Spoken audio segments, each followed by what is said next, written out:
Hi, I'm Mike Yeomans, founder and director of College Prep Express, the fastest route to admission.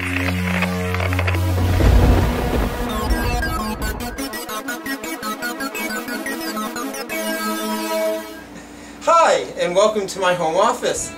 Today I'd like to talk to you about things you can do during the summer months to help get you ahead in the college admissions game. If you think about it, most students do absolutely nothing between the last day of school in June and the first day of school in late August or early September. So that means your competition, essentially, is moving backwards. And so any little thing you do has big consequences in the college admissions game. Okay, so today I'm going to talk to you about 3 things that you can do this summer to get ahead in the college admissions game and improve your general academic standing. And that is summer reading, vocab building, with a special mind towards standardized test prep, and writing. So the first is summer reading. Now some of you are going to have summer reading assignments, required books you have to read. Others of you are going to have looser requirements where you get to choose your summer reading books, but almost all high school students have to do some kind of reading over the summer. And even if you go to a school where they don't require you to do some reading, that's probably a good idea. You want to keep some oil in your academic wheels, so to speak. Now, I strongly encourage you to buy your summer books as opposed to borrowing them from the library if at all possible, for the simple reason that you can underline the books, actively read. If you have ever prepped for standardized tests, you know that the single best strategy for improving reading comprehension scores is to actively read, underline the passage as you go. There's so many benefits to this. Number 1, it will engage you on a much deeper level with your book. Number 2, it will help you get your ideas together for writing about the book, because you're probably going to have to write an essay when you get back to school. Number 3, it's going to enable you to take note of the parts of the book that strike you personally. They'll allow you to have a deeper, more personal, meaningful experience of reading it if you read with a pen in hand and underline what you think is important. The good news is there's no right or wrong way to do this. You just underline what strikes you as good, interesting, important, and you will see at the end of the book that you will have read it with a much deeper level of comprehension. And again, it will also make writing about the book much, much easier. Okay, so when you're reading your summer reading texts for school, I would encourage you not to read these the same way you might read a trashy novel or a fun novel, a novel you might pick up in the airport on the way to a vacation, or a novel you're just reading for fun on the couch or on the beach or something. Rather, you want to take an opportunity to read the book on several levels. On the first level, obviously you want to figure out what's going on in the story. What's the plot line? Who are the main characters? What are the main themes? Like, what's the point of this book? Okay, that's obviously your primary task in your summer reading books. And a lot of students will stop there.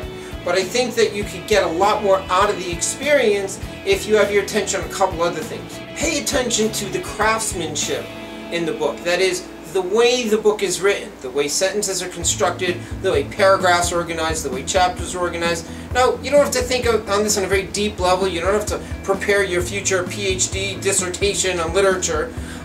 But you can pay attention to specific sentences or specific paragraphs that strike you as well written, well crafted, well conceived, well done, well executed.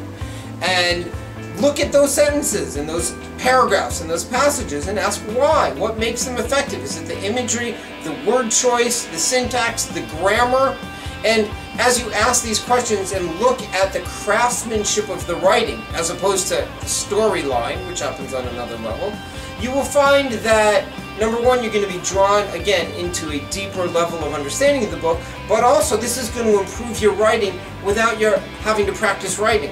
Okay, it's sort of like if you're practicing to be a sax player, listening to great saxophone players. Just listening to them helps your playing. Listening to authentic French accents of Parisians helps your French accent without you even trying. Right? There's a lot of intelligence that your brain has that lies under the hood. So if you just focus your attention on the craftsmanship of writing, you're going to find that you're going to get a lot more out of your summer reading. Okay, and the third thing that you can do with your summer reading books is use them as a source of vocabulary.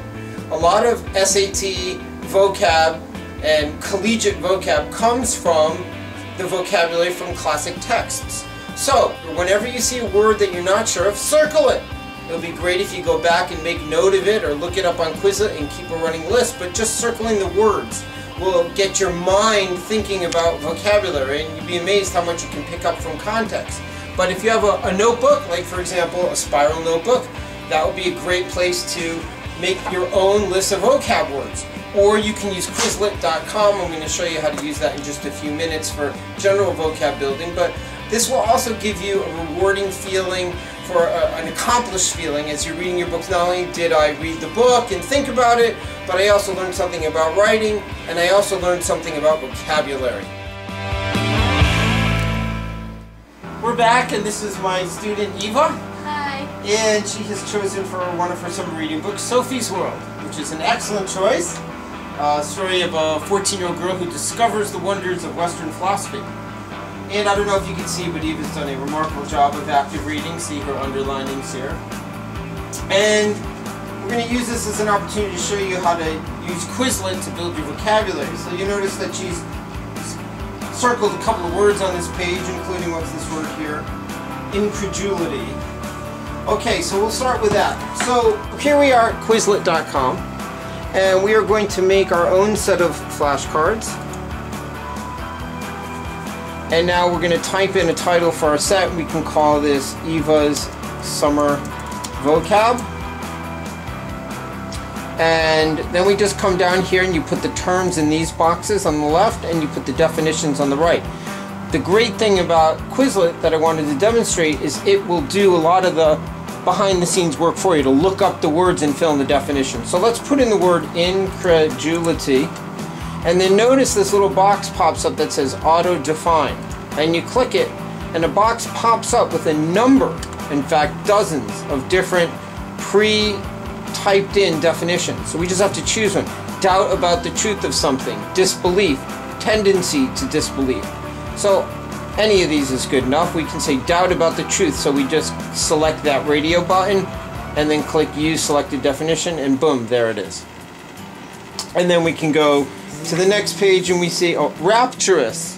It's another great standardized test prep word. So we type in rapturous and then auto-define, and a box pops up. Feeling great rapture delight. I don't like that one because it uses the word rapture.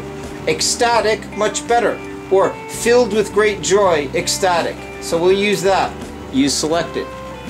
And now if we want to save our set, create the set, we just click the button here, create set, and voila. And now the next time Eva logs in, she's got this running list of vocab words that she can then add to. Okay, so the last thing that I want to talk to you about in terms of getting ahead during the summer months is writing. Writing is probably the #1 skill talked about by college admissions officers. So anytime you can practice your writing, you're doing yourself a great service in getting ahead of the competition. What you can do very simply to improve your writing is write. And it doesn't have to be analytical essays, it doesn't have to be a treatise on Shakespearean tragedy. It can be virtually anything.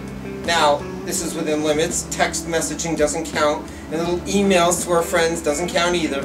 I'm talking about you could write letters. If you set yourself a goal where once a week you write something, maybe it's a diary entry or a journal, or maybe it's some creative piece just off the top of your head about anything that happened to you, or a formal letter to somebody, writing once a week will improve your writing skill. It's like anything else, like dribbling a basketball. It's not particularly hard, but if you don't do it, you're not going to be able to do it very easily. It's an acquired skill, and acquired skills are developed very simply through practice. So find something to write about and sit down at your computer, or God forbid with a notebook or a tablet and a pen, and write.